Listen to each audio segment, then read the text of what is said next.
Take our lead, let's help you make your mark.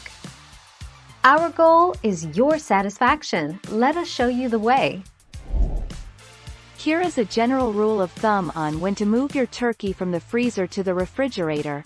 According to the USDA, 4 to 12 pounds, 1 to 3 days. 12 to 16 pounds, 3 to 4 days.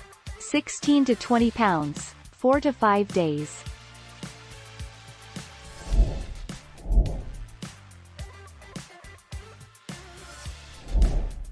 Take our lead.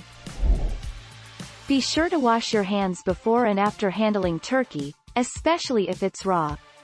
If properly stored, raw turkey can last in the fridge for 1 to 2 days, while cold cuts last up to 5 days. How long does cooked turkey last in the fridge? Thank you for watching. Please subscribe and hit the bell notification.